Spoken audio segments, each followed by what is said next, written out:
Ya, sudah ini konteksnya ya. Ini Zephania ya seperti kita tahu ini dari apa itu tulisannya itu konteksnya itu adalah selama pemerintahan Raja Yosia ya. Raja Yosia itu 640 sampai 609 before Christ.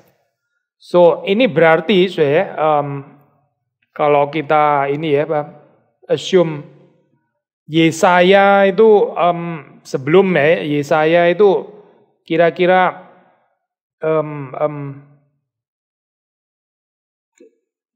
jadi Yesaya itu memberikan oracle tentang Yerusalem yang terakhir itu kemungkinan adalah early 7th century ya. Sehingga ini berarti ada satu periode yang cukup lama ya, relatively maksudnya nggak ada firman Tuhan yang disampaikan gitu. So ini after a certain long period ya, quiet, nggak ada firman Tuhan. Lalu terus kemudian ini muncullah Zephania gitu. Nah, waktu kita baca di sini ya banyak para ahli juga di dalam hal ini konsensus sependapat bahwa Zephania ini address profesi pengajaran itu ya, itu di dalam konteks reforms dari Yosia ya, seperti saudara tahu reforms dari Yosia itu sangat terkenal kalau di dalam perjanjian lama gitu. Berarti ini mengasumsikan sebelumnya itu ya ada kerusakan-kerusakan gitu kan ya. Di dalam konteks itu ya, ada kaitannya dengan reforms dari Yosia gitu. Ada koneksi, ada hubungan antara kitab Zephania dan kitab Amos ya, yaitu ada kedekatan gitu. Zephania sih lebih pendek daripada kitab Amos. Tapi beberapa basic features yang ada di dalam kitab Amos itu sudah bisa mendapat ini di dalam kitab Zephania. Misalnya contoh adalah ini ya, nubuatan oracles melawan bangsa-bangsa asing ya. Itu saudara bisa baca di pasal 2 mulai ayat 4 ya. Pasal 2 mulai ayat 4. Hukuman atas bangsa-bangsa ya, kalau bahasa Indonesia di LAI memberikan judul seperti itu gitu. Lalu kemudian yang lain lagi oracles atau nubuatan tentang ini ya, penghakiman Allah atas umatnya sendiri ya. Kalau tadi melawan bangsa-bangsa lain, ini penghakiman atas umat Allah sendiri, yaitu di pasal 1 mulai ayat yang ke-2 ya. Di situ LAI memberikan judul penghukuman pada hari Tuhan. Penghukuman pada hari Tuhan. Kalau di dalam ESV pakai judul Coming Judgment on Judah ya. Ada kemiripan ya. Lalu terus kemudian pasal 2 ayat 1 sampai 3 itu ada admonitions gitu ya. Kalau kita lihat pasal 2 seruan untuk bertobat ya, itu tepat judul itu gitu. Jadi saudara perhatikan di sini bukan hanya ini ya, bukan hanya kalimat-kalimat penghukuman, judgment, itu one thing gitu ya, judgment. Tapi juga ada seruan untuk bertobat ya. Kalimat penghakiman itu hukuman itu ya, kalau sudah baca dalam Alkitab itu banyak sekali ini ya, bukan satu kalimat yang final yang terus kemudian nggak bisa dirubah lagi gitu ya, terus menyatakan kesabaran Yahweh yang sudah habis gitu misalnya ya. Tapi selalu ada gambaran-gambaran seruan untuk bertobat. Ini penting ya, penting gitu.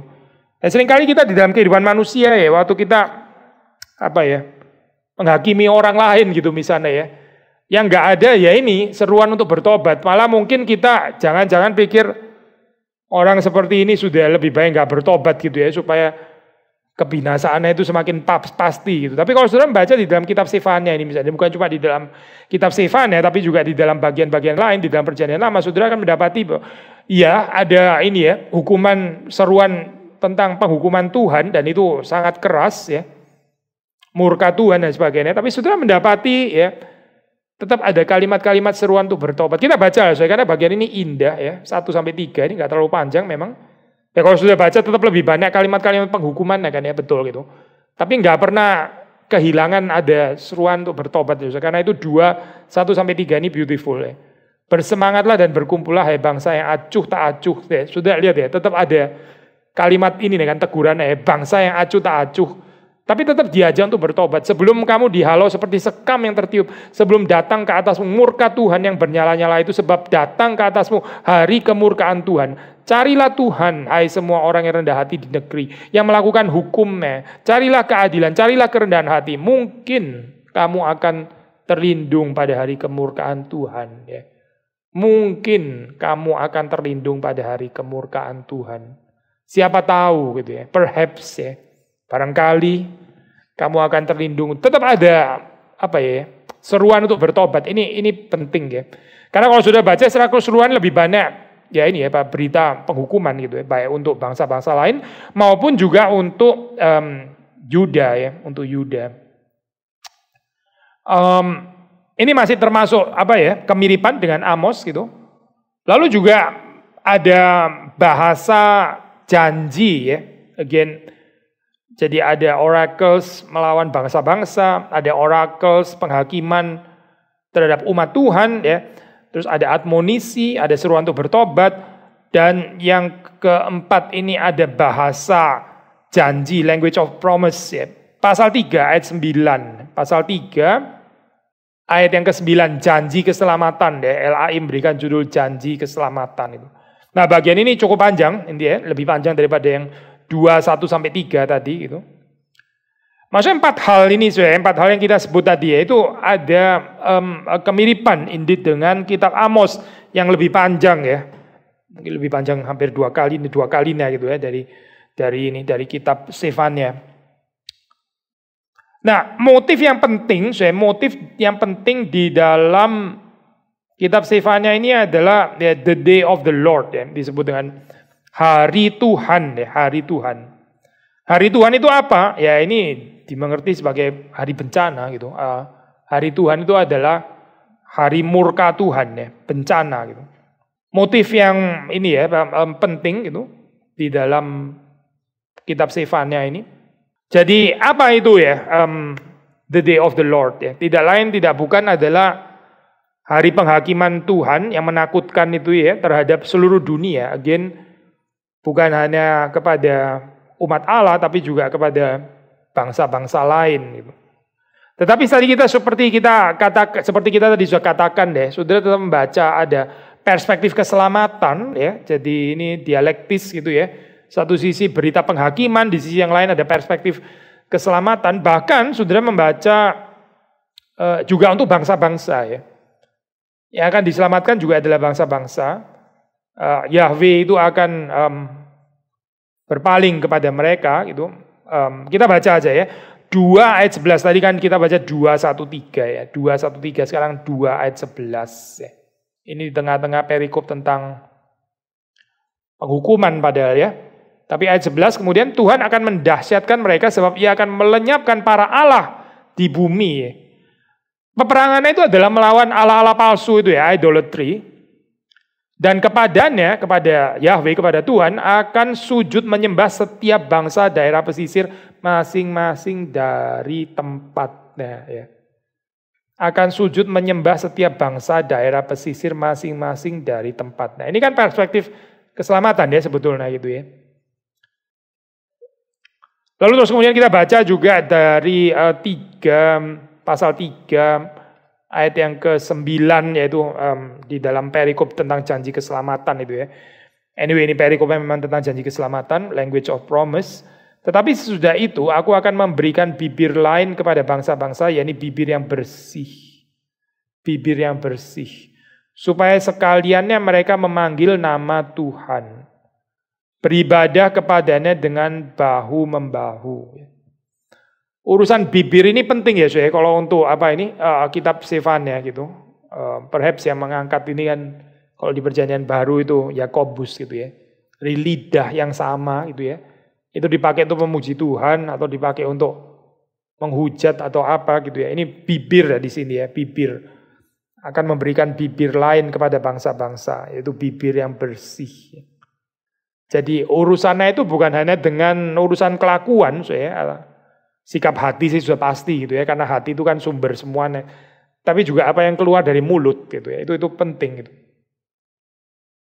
Yesus sendiri pernah mengatakan ini ya, bukannya masuk ke dalam mulut, tapi yang keluar dari mulut itu yang menajiskan seseorang. Gitu.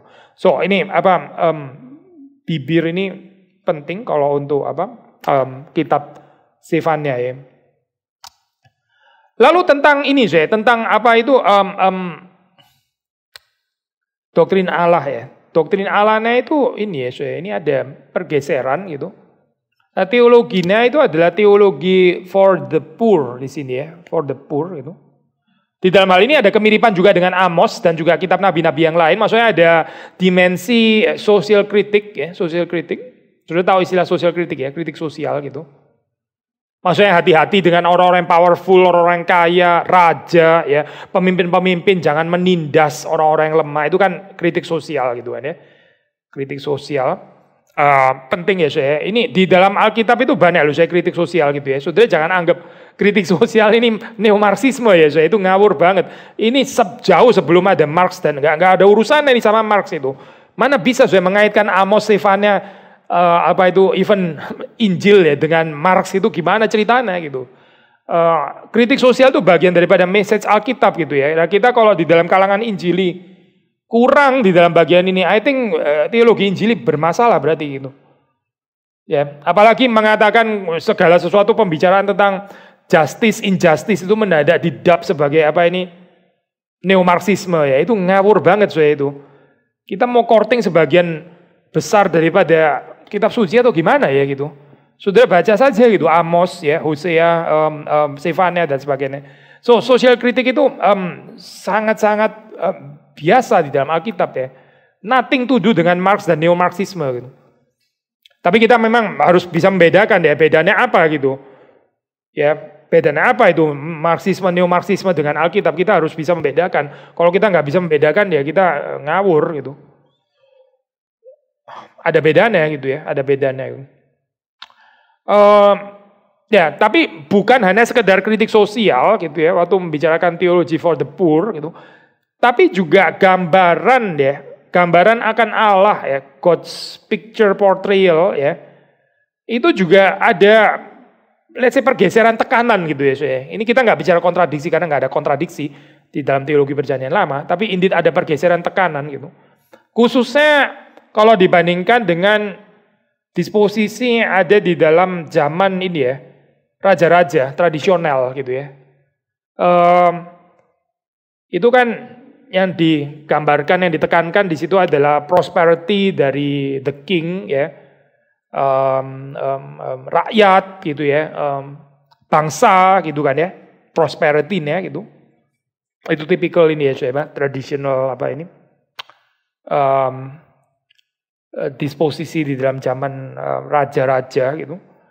Tetapi di sini ya gambaran tentang doktrin Allahnya itu di sini gambarannya adalah Allah bagi mereka yang tertindas, bagi orang-orang miskin ya. Allah itu adalah pertolongan bagi the needy, orang-orang yang membutuhkan. Itu kuat sekali ya di dalam Sefania gitu. Ya kalau saudara mau kaitkan dengan perjanjian baru ya even khotbah di bukit kan juga dimulai dengan itu ya, basically gitu. Ini harusnya nggak asing untuk kita gitu. Kita pernah membaca, kita membahas ya, ada beda antara Matius dan Lukas kan ya. Kalau Matius kan spiritualized poverty kan ya. Berbahagialah mereka yang miskin di hadapan Allah atau poor in spirit, itu namanya spiritualized poverty gitu. Berarti bicara tentang spiritual bankruptcy gitu kan ya. Tapi kalau saya baca di Lukas itu nggak ada spiritualisasi loh, nggak ada gitu. So kita jangan baca Lukas berdasarkan Matius gitu. Lukas ngomong bener-bener miskin gitu, miskin ya itu miskin gitu. Cuma Matius bikin spiritualisasi gitu ya, spiritual poverty gitu. Tapi kalau sudah baca di dalam Lukas nggak ada pembicaraan tentang spiritual poverty di situ. Ini betul-betul bicara tentang poverty. Dan di dalam hal ini saya ya sangat mirip dengan perjanjian lama gitu. Orang-orang miskin deh.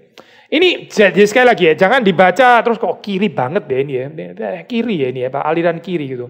Gak usah bicara kiri kanan, saya. Ini kita bisa jelaskan secara teologis kenapa orang-orang yang miskin itu dekat dengan kerajaan Allah itu, atau even memiliki kerajaan Allah gitu ya. Ya karena mereka nggak ada sesuatu yang mereka bisa meletakkan penghiburan di atasnya kecuali kepada Tuhan sendiri gitu kan ya. Orang yang di dalam kehidupannya itu banyak resources gitu ya. Masuk gereja so ya, kok banyak resources gitu. Yang terlalu bangga sama resources apapun so ya.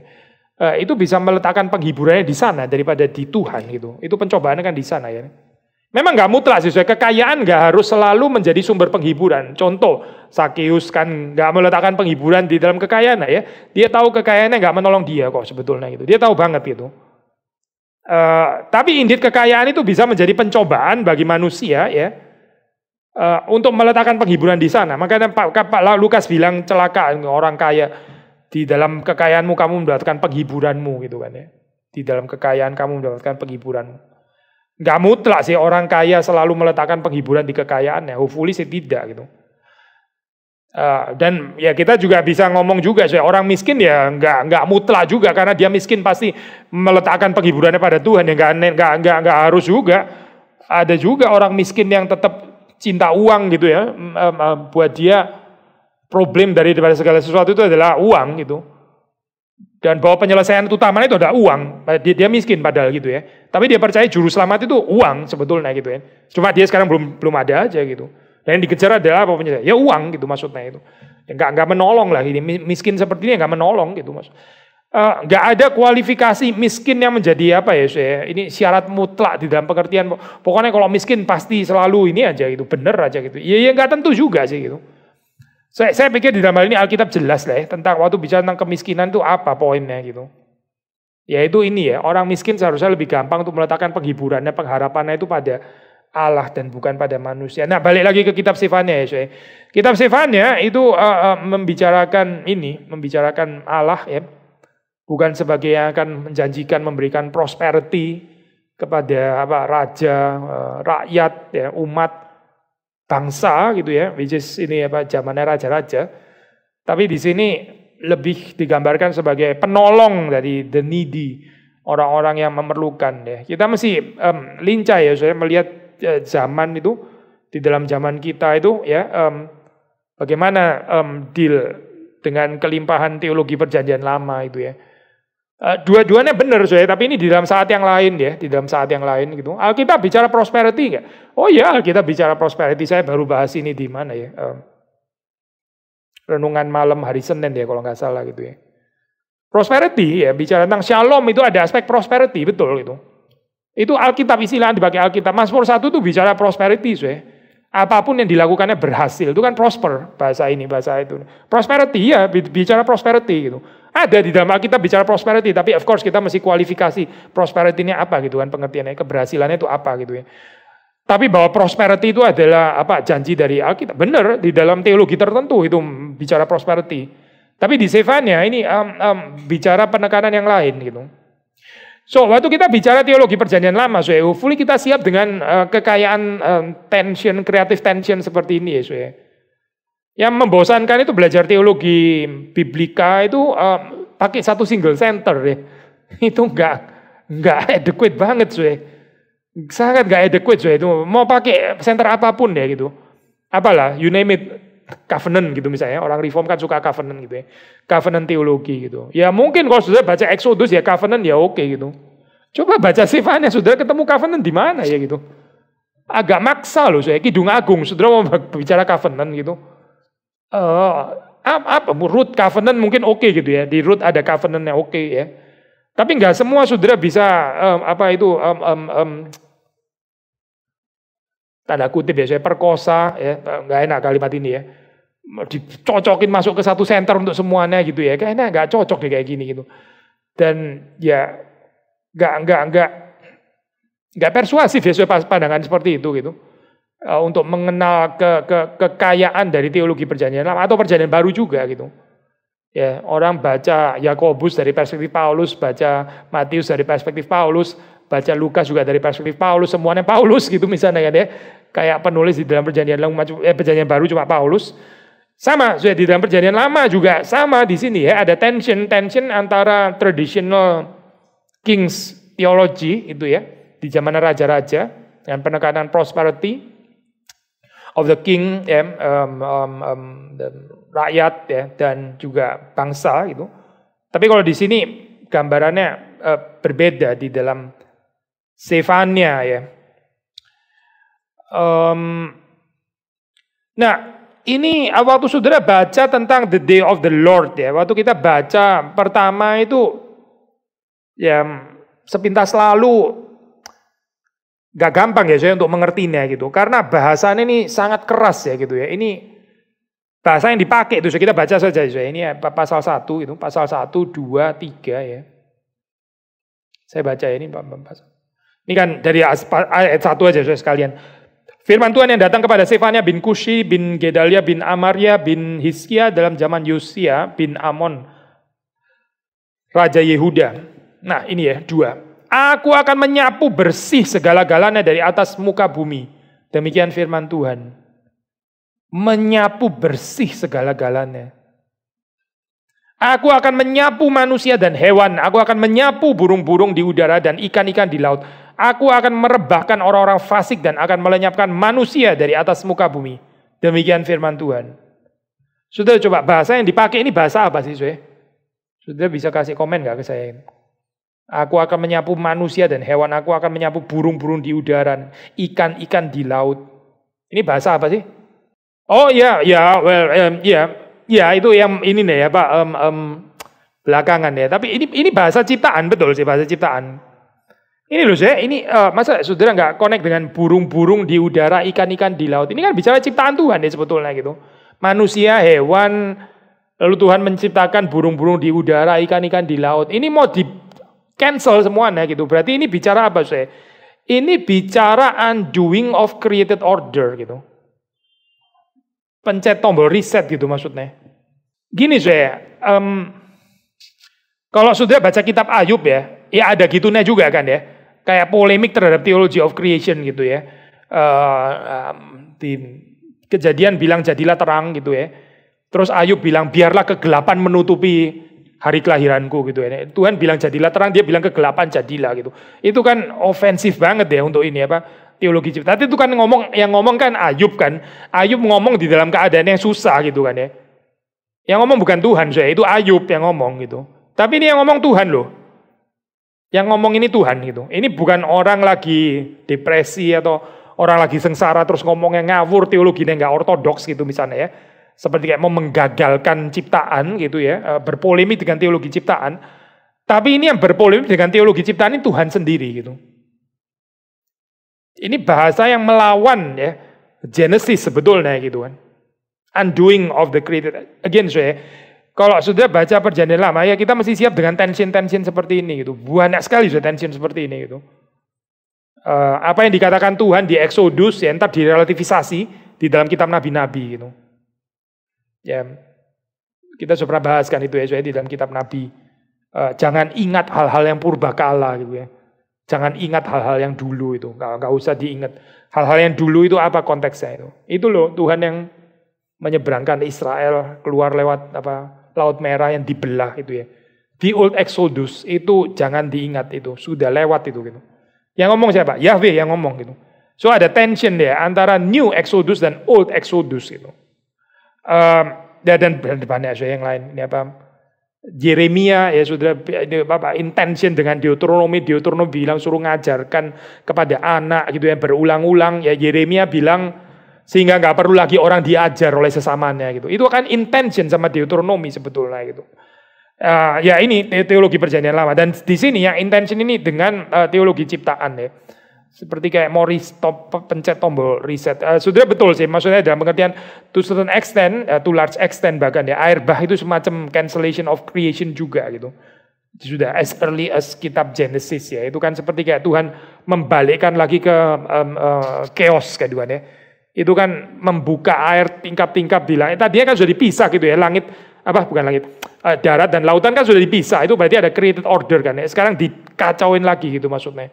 Sudah dilepas lagi gitu. Jadi semuanya itu seperti dibalin ke tohu wabohu lagi gitu. Dibalin ke samudra raya yang menutupi yang belum berbentuk dan kosong itu ya, seperti dibalikin ke sana lagi gitu. Maksudnya itu cerita air bah lah itu ya. Nah ini saudara membaca di Sefanya ada gambaran itu juga gitu. Jadi gambaran, nah ini ya saudara, gambaran ini adalah gambaran yang dipakai itu bahasa violence ya, bahasa violence itu, dan demikian apa ini ya, keras kuat gitu. Ya, sehingga gambarannya ini yang disebut dengan istilah apokaliptik seperti yang sudah kenal gitu ya. Apokaliptik di dalam pengertian populer itu kan ini, sudah tahu ya, film-film apokaliptik kita tahu kan ya. Yang sudah gambaran-gambaran kiamat-kiamat gitu, apokaliptik. Nah, ini apokaliptik in this sense tadi ya, apa kitab Sefanya itu menggambarkan seperti itu gitu. Dibandingkan dengan ini ya, Genesis 1, Genesis 2 gitu kan, itu kan cerita tentang penciptaan ya. Jadi apa sih logiknya itu apa gitu, maksudnya dasarnya apa ya, maksudnya kenapa ya Allah itu bisa melakukan seperti ini? Sederhana, sederhana. Allah itu adalah Allah yang menciptakan ya, apa yang diciptakan oleh Allah dia boleh remove gitu.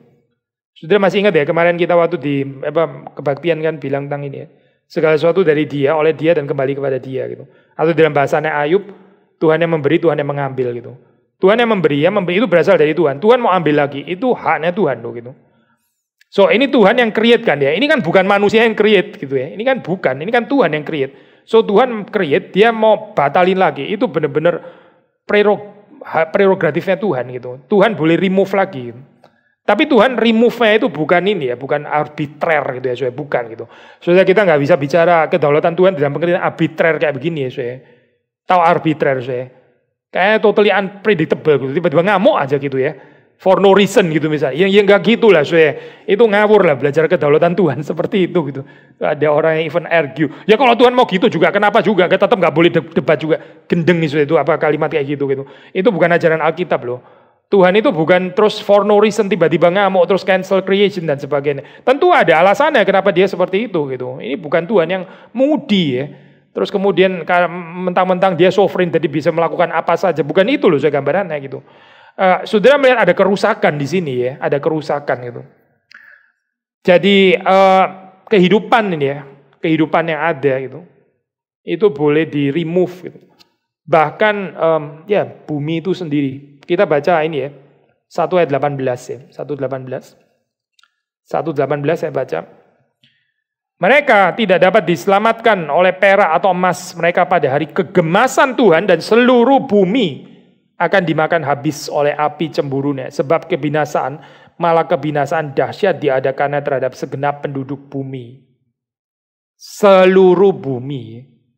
Kehidupan itu sendiri bisa dihentikan oleh Tuhan. Even seluruh bumi ya, dimakan habis oleh api cemburunya. Benar-benar gambarannya apokaliptik kan di sini kan ya.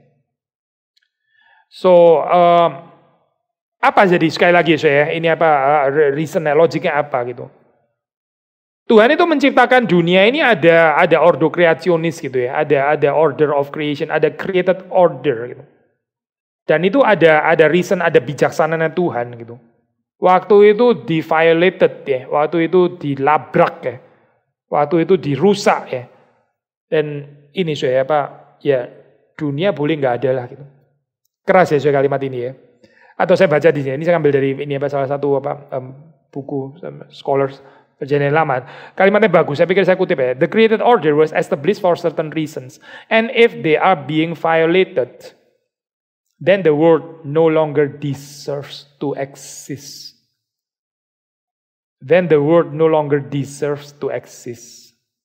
Tuhan menciptakan dunia itu ada created order ya, ada ordernya gitu. Tapi kalau itu dilawan terus itu ya. Dan untuk apa dunia ini perlu ada gitu?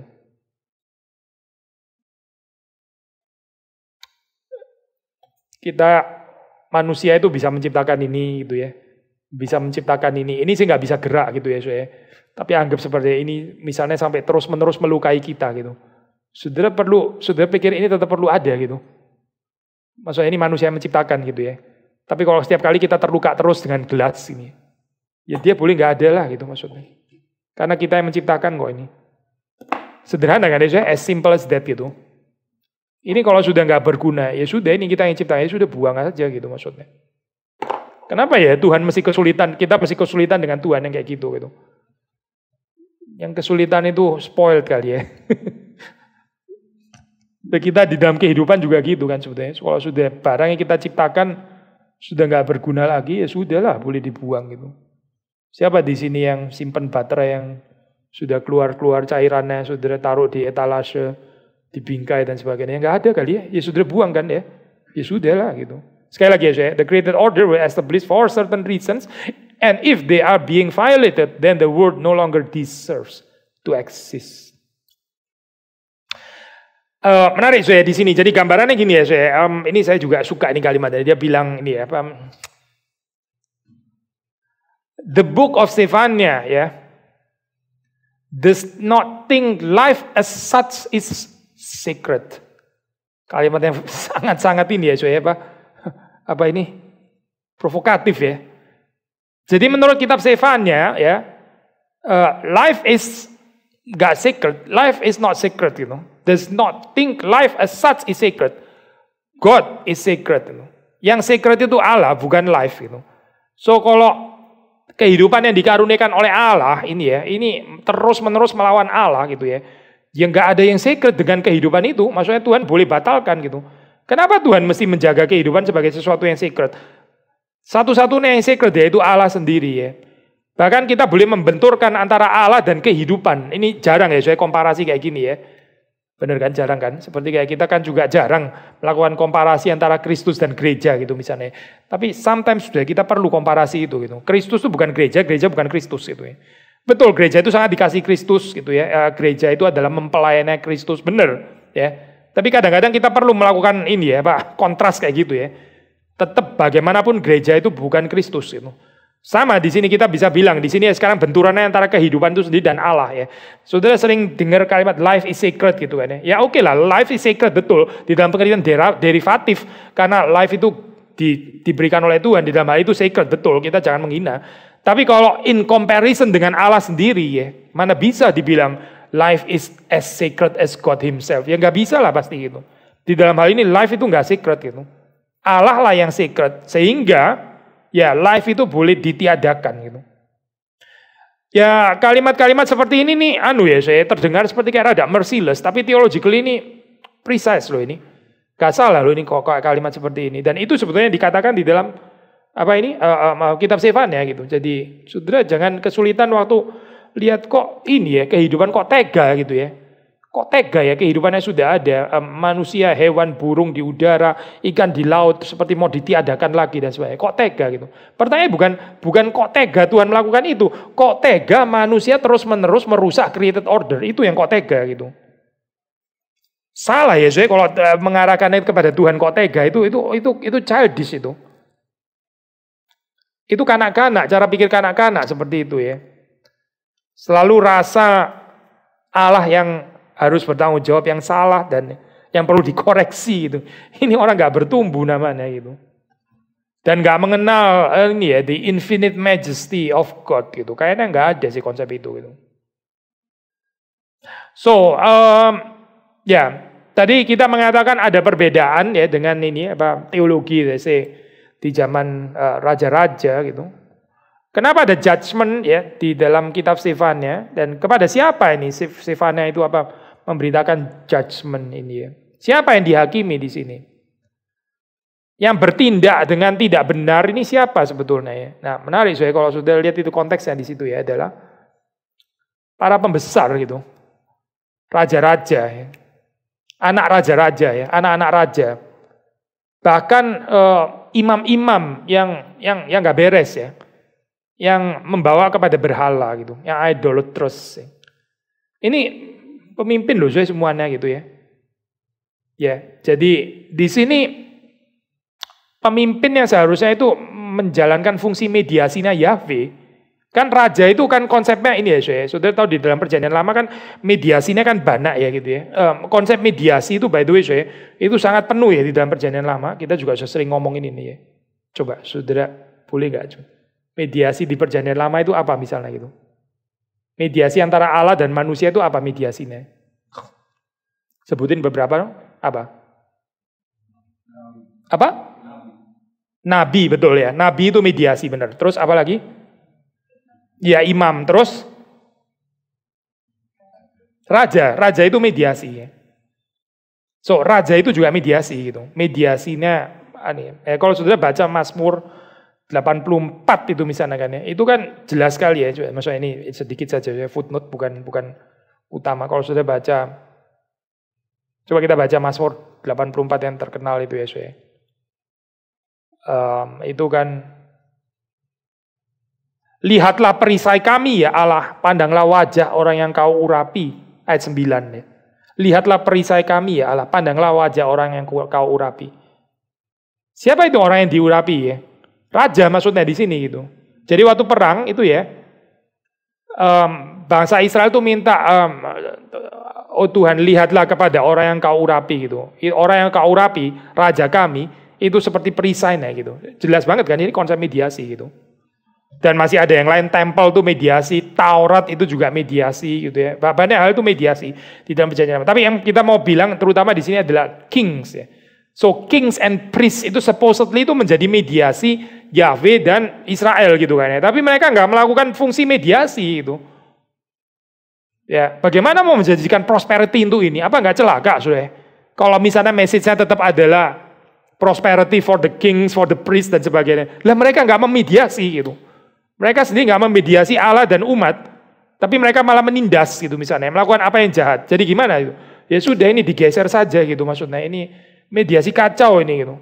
Maka sudah melihat di dalam ini ya, Sefania itu ada janji akan, nah ini yang mengantisipasi Kristus ya. Itu bicara tentang apa ini ya, the righteous one ya. Kalau sudah membaca 3 ayat 15 gitu ya. 3 ayat 5 ya. Tetapi Tuhan adil, di tengah-tengahnya tidak berbuat kelaliman, pagi demi pagi ia memberi hukumnya. Ia tidak pernah ketinggalan pada waktu fajar, tetapi orang lalim tidak kenal malu. Lalu terus kemudian ayat 15 ya. Tuhan telah menyingkirkan hukuman yang jatuh atasmu, telah menebas binasa musuhmu. Raja Israel, yakni Tuhan, ada di antaramu. Engkau tidak akan takut kepada malapetaka lagi. Ya. Tuhan sendiri sebagai raja di sini kan ya. Karena raja ini yang seharusnya memediasi sudah gagal gitu. So, sudah melihat ada gambaran seperti ini. Sekali lagi ya saya. Lalu kalau bukan raja, jadi siapa dong? Kan sekarang hukumannya justru kepada para pemimpin, termasuk anak-anak raja, imam-imam yang membawa kepada berhala dan sebagainya. So di sini jadi tekanannya apa di sini ya? Tekanannya sekarang kepada umat Tuhan gitu, kepada umat Tuhan. Ya, jadi bukan kepada pemimpinnya, tapi kepada umatnya gitu. So, ada demokratisasi ya sudah di dalam Sefania gitu. Demokratisasi, sudah tahu istilah demokratisasi ya? Yang tadinya cuma untuk sebagian orang, terus sekarang dilepas gitu untuk banyak orang. Itu namanya demokratisasi. Again, ada kemiripan dengan Amos ya. Amos itu bicara tentang, kita baca ya, Amos 9 ayat 14 ya. Amos 9 ayat 14. Aku akan memulihkan kembali umatku Israel. Mereka akan membangun kota-kota yang licin, tandas dan mendiaminya. Mereka akan menanami kebun-kebun anggur dan minum anggurnya. Mereka akan membuat kebun-kebun buah-buahan dan makan buahnya. Ada bahasa restorasi ya di sini ya. Lalu coba saudara bandingkan dengan Sefania 3:20. Pada waktu itu aku akan membawa kamu pulang, ya ini pada waktu aku mengumpulkan kamu, sebab aku mau membuat kamu menjadi kenamaan dan kepujian di antara segala bangsa di bumi dengan memulihkan keadaanmu di depan mata mereka, firman Tuhan. So, despite kalimat-kalimat penghukuman, tapi juga ada janji pemulihan ya. Mirip sekali dengan Amos gitu ya. Tapi kalau saudara melihat Amos itu terutama bicara tentang David ya, tentang keluarganya Daud, the house of David ya, bicara tentang keluarga Daud. Nah, Sefania itu lebih fokusnya itu kepada kota Daud ya, yaitu Sion ya, gunung yang kudus itu. Saudara bisa baca di dalam 3 ayat yang ke-11 ya, 3 ayat yang ke-11. Pada hari itu engkau tidak akan mendapat malu karena segala perbuatan durhaka yang kau lakukan terhadap aku. Sebab pada waktu itu aku akan menyingkirkan daripadamu orang-orang yang ria congkak. Dan engkau tidak akan lagi meninggikan dirimu di gunungku yang kudus. Ya. Gunungku yang kudus, Sion. Ya. Kota Daud. Ya ini nggak harus kontradiktif sih by the way. Tapi ada ya seperti pergeseran penekanan gitu. And yet meskipun bicara tentang gunung yang kudus, ini kan sudah dekat sekali dengan tempel gitu ya. So, ya. Biasanya habis ini harusnya ngomongin tempel gitu ya. Tapi menarik, nggak terlalu ada reference yang eksplisit ya, rujukan eksplisit tentang restoration, rebuilding of the temple gitu. Sebaliknya ya yang ditekankan seperti tadi kita sudah mengatakan, ini akan ada umat yang khusus ya. Seperti tadi kita baca ini 3, 12, 13 ya. Ini tadi penekanannya pada umat. 3, 12, 13 saya baca. Okay. Di antaramu akan kubiarkan hidup suatu umat ya, suatu umat yang rendah hati dan lemah dan mereka akan mencari perlindungan pada nama Tuhan. yakni sisa Israel itu. Mereka tidak akan melakukan kelaliman atau berbicara bohong. Again, motif bibir ya, penting ya. Dalam mulut mereka tidak akan terdapat lidah penipu ya. Ya, mereka akan seperti domba yang makan rumput dan berbaring dengan tidak ada yang mengganggunya. 12-13 ya, 3-12-13. Menarik, so ini ada kita bandingin di dalam terjemahan bahasa Inggris ya. 3 ayat 12. But I will leave you in your midst a people humble and lowly. Ya. Humble and lowly. Sounds familiar ya kalimat ini? Humble and lowly. Di mana? Coba kita baca ya. Matthew 11 yang terkenal itu gitu. 29, take my yoke upon you and learn from me for I am gentle and lowly in heart. Ya, mirip sekali ya saya dengan ini. Akan apa ini saya? Akan apa? Menyisakan ya, apa bahasa Indonesia itu? Kubiarkan ya, akan dibiarkan ya, disisakan suatu umat yang rendah hati dan lemah. Humble and lowly. Ya, ini kontras dengan apa penguasa-penguasa yang kuat ya, tapi congkak dan menindas dan gak takut akan Tuhan dan membawa kepada berhala ya, melakukan kejahatan, penipu gitu ya. Saudara pernah renungkan ini enggak ya, kaitan antara kejujuran dan humble and lowly gitu. Pernah enggak saudara ini apa pikirkan gitu? Apa kaitannya berkata jujur dan humble dan lowly? Atau mungkin negatif ya kali ya. Apa kaitannya lidah penipu ya dengan kuasa gitu? Lebih gampang kali ya saya. Orang yang di atas ya, yang powerful itu ya, gampang memanipulasi gitu. Atau manipulasi ya sudah nggak usah bicara kebenaran gitu. Create sesuatu yang nggak ada aja gitu. Itu dia punya power anyway gitu. Akhirnya melakukan sesuatu perkataan yang ya karena dia powerful, jadi semua orang mungkin bisa percaya gitu.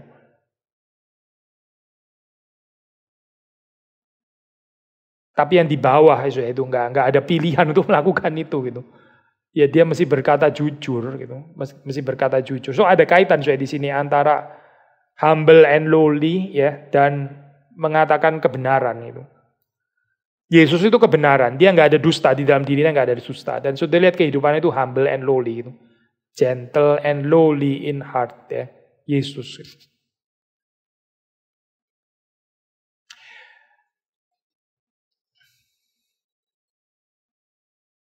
Saya bukan mengatakan apa ya, saudara dan saya nggak mungkin di posisi atas gitu ya. Tapi sangat perlu kasih karunia khusus ya, anugerah khusus, orang berada di posisi atas dan berkata benar. Itu sangat perlu pertolongan Tuhan dan belas kasihan Tuhan gitu. Karena orang yang di atas itu ya bisa ngomong apa saja gitu ya. Dan anyway dia semua orang bisa dengerin dia gitu. Kalau di dalam zamannya Stefane ya ini ya raja-raja, apa anaknya, officials, priest dan sebagainya. Siapa yang akan pikir supaya priest itu berkata dusta coba siapa gitu? Ini priest loh, kalau konteks sekarang ini hamba Tuhan loh gitu. Pendeta loh ini, masa pendeta ngomong sesuatu yang nggak benar gitu ya. Pendeta loh ini, pendeta nggak bisa salah loh ngomongnya. Justru ini bahaya di sini gitu kan ya. So, sudah melihat di sini apa ya? Ada kritik sosial ya. Ini kan kritik sosial actually gitu ya. Ada semacam kritik sosial. Tapi juga sudah mendapati ini apa? Ada konsep ini sudah bicara tentang gunung Tuhan, gunung yang kudus dan sebagainya. Sudah sedikit lagi tinggal diserempetin ngomongin tempel, tapi tempel nggak muncul. Yang ada malah holy people gitu ya, umat yang kudus gitu. Yang diangkat di sini adalah umat gitu. Umat yang humble and lowly itu ya, remnant, sisa-sisa Israel yang lidahnya itu nggak deceitful gitu.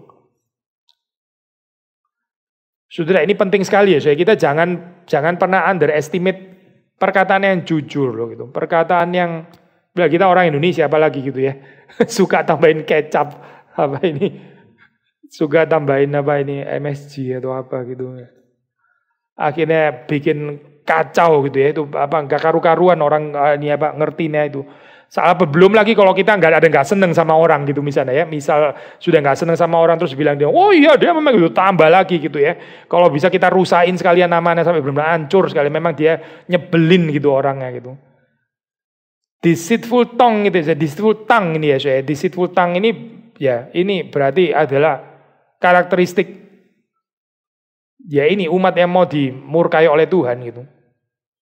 Jangan anggap enteng ya tentang ini ya perkataan yang sembarangan itu ya. Kalau Tuhan hadir, kalau Tuhan menyucikan, Tuhan menguduskan, itu yang dikuduskan adalah salah satunya ya ini speech itu. Karena itu penting sekali gitu. Hopefully saya nggak overstretch ya, tapi logos itu ya, logos itu sendiri adalah perkataan gitu. Kita tuh berusaha dengan pribadi kedua itu adalah about speech ya. Dia itu speech ya, speech yang hidup gitu.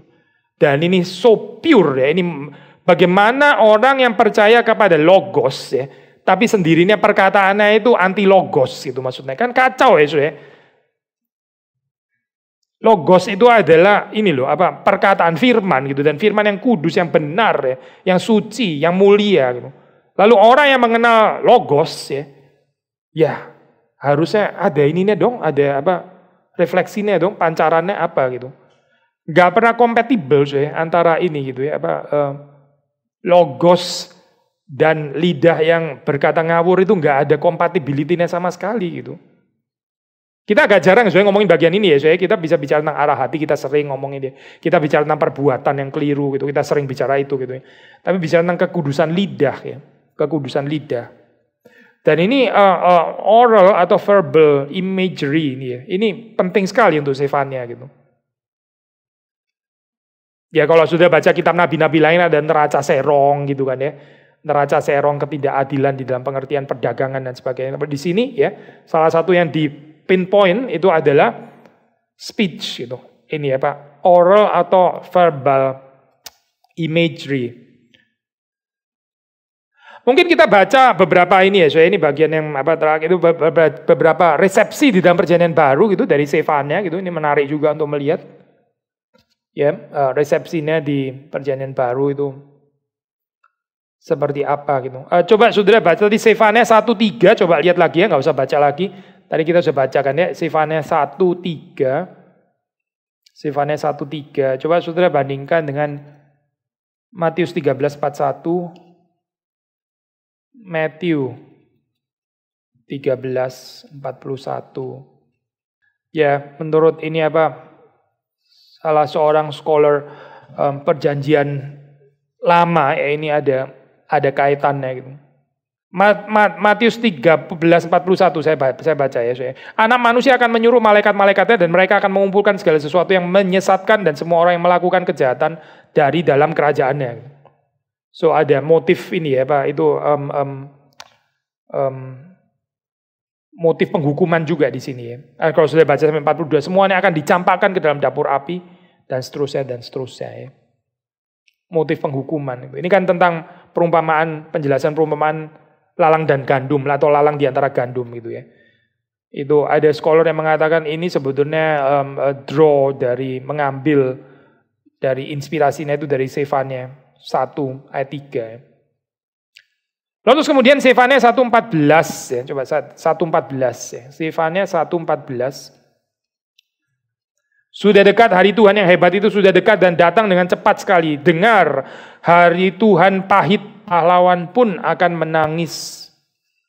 Coba saudara baca ini ya, Wahyu 6:17, Wahyu 6. Sebab sudah tiba hari besar murka mereka, dan siapakah yang dapat bertahan.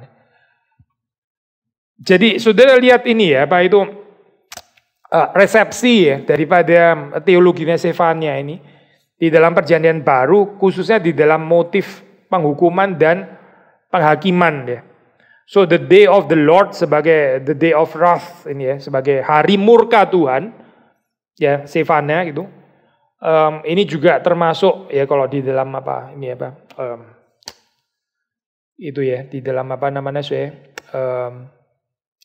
tradisi misa dan sebagainya. Sudah tahu kalau di dalam Katolik kan ada dies irae, dies illa ya. Tak tahu itu saya dies ira, dies irae, dies illa ya. Itu apa saudara bisa ketemu di salah satu movement di Requiem itu ada nih, dies irae, hari murka Tuhan ya.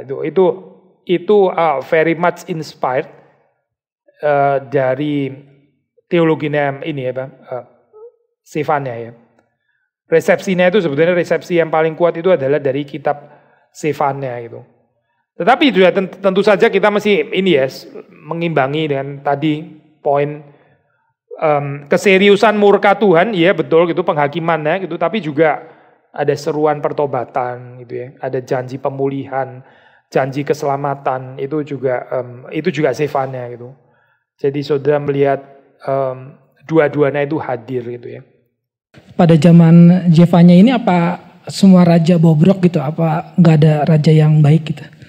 Dan terus di ayat keduanya kan, aku akan menyapu bersih segala-segalanya di atas muka bumi. Kalau misalnya kayak di dalam kitab Nuh kan ada perdebatan antara lokal atau secara keseluruhan gitu. Kalau di Zefania ini bagaimana? Kalau agak jauhin dikit kurang jelas. Kalau di Nuh kan itu ya lokal atau global gitu. Ya, terus kalau di Zefania ini apa? Lokal, maksudnya Tuhan bicara dalam arti lokal di situ atau global pasti gitu global kan? Ya? Iya, ini cancellation of creation sampai ngomong iya global pasti konsepnya gitu. Makanya itu diambil sebagai hari misalnya Wahyu ambil itu tepat sekali karena memang ini bukan cuma tentang Yuda gitu ya atau Israel, tapi again kan tadi kita mulai dengan ini ya, penghukuman tuh bangsa-bangsa gitu dan juga penghukuman untuk umatnya juga gitu, bangsa-bangsa itu berarti global gitu maksudnya semuanya. So therefore waktu Matius mengangkat tema itu lagi, itu kan juga global konteksnya. Wahyu angkat itu juga secara global gitu ya, bukan cuma sekitar daerah Romawi atau apa gitu, tapi global gitu. Ini apa raja-raja ini ya, ya tadi kan kita bilang konteksnya itu kan apa itu ada Yosia reform dan sebagainya, which is itu positif pasti di dalam hal ini ya. Tapi ini ya apa pemerintahan yang apa itu yang menimbulkan ini ya Pak kejahatan ya itu ya ini apa Manase ya Manase Amon gitu ya, itu ada raja-raja yang di dalam konteks itu sebetulnya konteksnya adalah konteks yang dikritik dan di-rebuke gitu ya, maksudnya yang menimbulkan kekacauan sampai akhirnya Allah itu murka gitu ya. Jadi maksudnya gini Pak, kalau misalnya ada raja-raja yang baik gitu kan, tapi ini yang dihancurkan apa semuanya gitu. Maksudnya penghukuman Tuhan itu seperti tanda kutip kok ke semua gitu maksudnya, padahal gini, Tuhan tuh nggak mungkin salah menghancurkan semua itu ya. Yang ada itu ya seringkali Tuhan itu seperti kayak telat malahan gitu. Tuhan kecepatan dan Tuhan itu marah nggak proporsional itu pikiran itu harus dijauhkan kali di pikiran kita. Kita saudara dan saya itu marah unproporsional itu kita gitu. Tuhan itu seringkali ya marahnya seperti justru terlalu lambat gitu. Gini deh, kalau mau tes gampang saja ya. Saudara tesnya gini ya. Gini saya, ini tesnya simple ya. Saudara yang menderita injustice ya. Saudara pikir Tuhan cepat atau Tuhan lambat? Menarik ya, soalnya manusia itu biasa gitu, bias pribadinya. Kalau kita bicara tentang kejadian yang apa yang kita nggak terlibat seperti kayak Tuhan kecepatan lah, Tuhan apa. Begitu kita yang kena injustice, langsung kita rasa Tuhan kok lambat sekali. Loh, biasanya kita bilang katanya Tuhan kecepatan, ngamuknya nggak proporsional. Tapi begitu saya yang kena gitu ya, mendadak Tuhan jadi telat aja gitu maksudnya. Ada apa ya dengan saya? Nah kembali sih poin ini. Kalau saudara dan saya menderita kejahatan, kita maunya langsung dikena sambar petir aja orang itu gitu maksudnya. Kenapa ya kayak gini ya? Kenapa Tuhan gak boleh sabar kayak biasanya gitu ya? So Tuhan itu sabar sih sebetulnya gitu. Tuhan itu panjang sabar, dia itu slow to anger. Itu atributnya gitu. Dan kalau Tuhan marah, itu nggak mungkin, nggak ada kemungkinannya too early, itu nggak ada gitu. Dari perspektif manusia kita bahkan bisa seringkali bilang Tuhan itu kok too slow, itu mungkin gitu ya. Especially kalau kita yang kena penderitaannya gitu. Seperti kayak Tuhan too slow. Tuhan too early itu kayaknya nggak pernah deh gitu. Tuhan harusnya marah cuma di sini kok kenanya segini, itu kayaknya bukan Tuhan deh. Pasti bukan Tuhan gitu ya. Kalau kita sih iya gitu, kita urusannya sama ini orang di pasar kena, ketemu di mana kena juga karena kita lagi moody deh. Ya itu saudara dan saya, Tuhan pasti bukan itu. So meaning kalau Tuhan sudah bilang cancellation semua, itu berarti semua rusak gitu. Gak ada yang gak rusak gitu. Tuhan itu gak mungkin salah melihat sebetulnya masih ada di sini. Itu kan pembicaraan ini ya. Abraham sama Tuhan kan waktu Tuhan dipikirnya Abraham kan, Tuhan kamu gak proporsional deh kayaknya gitu. Masa lu mau habisin semua Sodom dan Gomora? Paling sedikit pasti ada 50 orang dong di sana ya. Kok masih dihabisin 50 orang gimana? 50 orang Tuhan. Tuhan bilang 50 itu gak ada gitu. Abraham mulai kaget. Gak ada 50 gitu ya, gak ada. Dia mulai pikir tuh. Iya gak ada ya, keterlaluan juga ya ini. Gak ada 50. Dia turun sampai terakhir 10. Juga gak ada juga. Ya sudah Abraham lupa gitu. Oh gitu memang patut dibinasakan gitu. Tapi Tuhan gak binasakan semuanya loh. Tuhan masih tarik Lot dan keluarganya keluar. Gitu. So Tuhan itu hitungan proporsinya ya, belas kasihannya. Gak mungkin bisa banding sama Abraham. Abraham sudah give up bagian itu. Kalau 10 pun gak ada, ya sudah hancurin aja semua. Nah itu masih keterlaluan sudah. 10 pun gak ada gitu. Layak untuk dihancurkan semuanya gitu. Tapi Tuhan gak hancurkan semuanya loh. Masih ada yang dikeluarkan gitu sebagian gitu. Dan kita tahu Lot dan anak-anaknya ya. Oke, Lot memang di Ibrani disebut dengan orang benar betul ya. Tapi kita tahu Lot dan keturunannya gak benar-benar banget itu orang itu. Tapi Tuhan masih ada belas kasihan terhadap mereka gitu. So Tuhan itu sangat proporsional di dalam kemarahannya gitu. Para pemuka di tengah-tengahnya adalah singa yang mengaum, para hakimnya adalah serigala pada malam dan tidak meninggalkan sampai pada pagi hari. Nah, para nabinya, jadi itu semua yang pembesar-pembesarnya. Kenapa umatnya karena habis semua disikat oleh Allah. Gini, ya ini kerusakan yang ditimbulkan oleh pemimpin itu sampai terus kepada umatnya. Tapi kan tetap ini ya, Tuhan itu selalu fair. Maksudnya itu tadi loh, kalimat ini ya, kalimat seruan untuk pertobatan itu kan ya. Ada sisa Israel, berarti masih diberikan kemungkinan kalau seandainya ada sekelompok ya yang nggak terseret oleh itu kerusakan daripada pemimpin-pemimpin. Mereka itu akan, ini loh, kita baca lagi yang tadi ya, pasal 2 ayat 1 sampai 3 gitu kan ya. Carilah Tuhan ya, ayat 3 ya. Hai semua orang yang rendah hati di negeri, yang melakukan hukumnya. Masih diberikan kemungkinan lah, kalau seandainya ada orang yang masih mencari Tuhan, yang rendah hati, ya, yang nggak tersapu oleh kejahatan pemimpin-pemimpin itu, gitu ya, yang melakukan hukumnya, carilah keadilan, carilah kerendahan hati. Mungkin kamu akan terlindung pada hari kemurkaan Tuhan. Mungkin kamu akan terlindung pada hari kemurkaan Tuhan, gitu. Tapi mungkin juga nggak ada. Mungkin terlindung, gitu. Mungkin bertobat. Kalau bertobat ya bertobat berarti gitu. Kalau bertobat bisa urung ya. Salah satu cerita pertobatan yang mengurungkan murka Tuhan yang paling shocking itu adalah Yunus itu di Nineve itu gitu. Di dalam hal ini Yunus tepat pengenalan akan Tuhan. Tuhan itu merciful. Ini kalau sampai Tuhan merciful aja ya. Kalau sampai mereka bertobat aja Tuhan pasti merciful. Itu Yunus tahu banget itu. Makanya begitu mereka bertobat, Yunus sebel banget gitu. Karena dia harapinnya sebaliknya, seharusnya nggak ada orang yang cari Tuhan. Nggak usah ada orang yang puasa, nggak ada orang yang bertobat. Supaya semuanya dibinasakan. Betul saja mereka bertobat, Tuhan langsung lunak hatinya gitu kan. So, sama, ini Tuhan yang sama gitu maksudnya. Tuhan yang sama, Tuhan yang masih punya hati yang lunak. Carilah Tuhan, semua orang yang rendah hati di negeri, yang melakukan hukumnya. Diberi kesempatan. Ya, benar. Ya. Bisa tanda kutip menggagalkan murka Tuhan gitu ya maksudnya. Kalau itu terjadi gitu.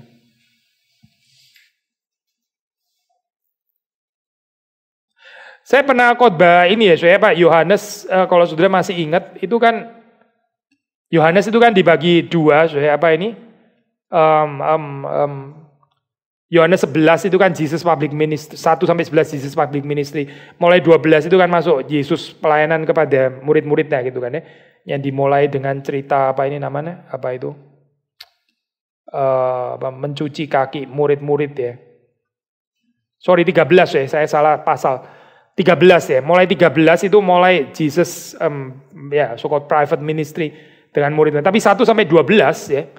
Itu Jesus public ministry, dan seperti saudara kita sudah pernah bahas ya, Jesus public ministry itu ditutup dengan apa saudara? Dengan ketidakpercayaan orang Yahudi gitu. Jadi semua cerita itu ya dari 1 sampai 12 itu berakhir dengan orang Yahudi yang menolak Yesus dan nggak percaya gitu. Itu gambaran terakhirnya loh saudara, gambaran konklusi terakhirnya itu gitu. Dan yang menarik terus kemudian Yesus ini kan ya. Ini yang menarik ya, ini ayat 44 gitu ya, Yohanes 12. Tetapi Yesus berseru kepadanya, barang siapa percaya kepadaku, ia bukan percaya kepadaku, tetapi kepada Dia yang telah mengutus aku. Dan barang siapa melihat aku, ia melihat Dia yang telah mengutus aku, dan seterusnya dan seterusnya. Setelah menutup semua kejadian itu berakhir dengan kekerasan hati, penolakan, Yesus masih sekali lagi melakukan invitation of the gospel. Sekali lagi gitu. Kita punya nggak ya kesabaran kayak gini gitu. Ini sudah ditolak loh, dan sudah ditolaknya bukan ditolak cuma 1 pasal terus ditolak gitu ya. Kalau itu memang masih harus sabar gitu ya. Ini sudah 11 pasal ya. Setelah bikin mujizat ini, itu dan terakhir pengerasan hati ya, nggak mau terima, nggak percaya gitu ya. Seharusnya sudah boleh kebaskan ini dong apa? Sudah ini bangsa tegar tengkuk gitu ya. Langsung kalimat penghakiman. Tapi heran deh saya. Sebelum masuk ini akhir daripada semua public ministry itu diakhiri dengan invitation of the gospel. Sekali lagi saya, sekali lagi. Bagi orang yang sudah nggak percaya itu. How merciful ya saya ini apa Tuhan kita gitu. Seperti tadi di Sefania gitu ya. Kalimatnya itu keras sekali gitu ya. Itu cancellation of creation kan ya, tohu wabohu, ditekan pencet tombol reset, selesai semuanya gitu. Semuanya yang hidup akan binasa semuanya gitu. Tetapi ada seruan untuk pertobatan gitu. Tetap ada bagian itu. Again itu yang Yunus gak seneng gitu. Makanya saudara baca itu, khotbahnya Yunus kan kalimat penghakiman doang kan gitu kan. Sengaja loh Korting gak ada berita pertobatannya gitu. Sesungguhnya Niniwe akan ditunggang balik Yesus, titik gitu. Gak ada kondisionalnya gitu, gak ada kalimat seperti tapi kalau engkau bertobat, gak ada. Dibuang kalimat itu sama Yunus, karena Yunus gak rela kalau Niniwe itu bertobat. Tetapi di dalam keadaan seperti itu ya, bertobat juga gitu ya. Itu yang bikin sebel banget sama Yunus, kan itu sebetulnya gitu.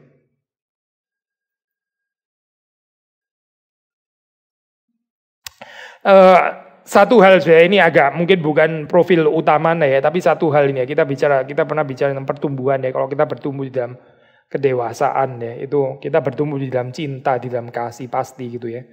Kita kalau nggak bertumbuh di dalam cinta, di dalam kasih itu berarti nggak ada pertumbuhan. Saya nggak peduli saudara punya pengetahuan teologi, makin lama makin kompleks atau apa, makin bisa bersilat lidah berdebat, nggak peduli saya. Kalau nggak ada pertumbuhan kasih berarti nggak ada pertumbuhan gitu.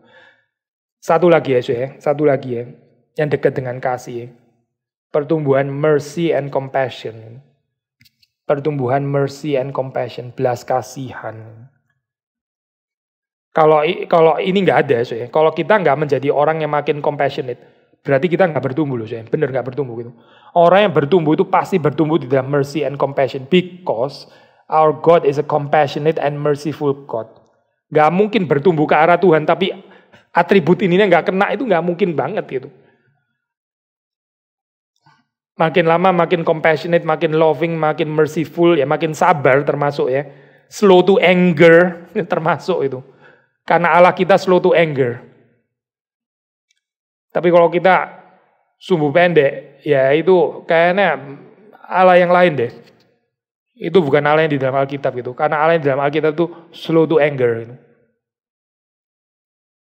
Ini nggak ngomong ini ya, saya nggak ngomong apa kepercayaan lain, ngomong tentang kita gitu, ngomong tentang kita sendiri. Oke, ada tanggapan lagi saya? Mungkin yang 1-2 yang terakhir. Ya, silakan. Tadi bertumbuh dalam kasih mercy belas kasih dan lain-lain itu ya. Iya.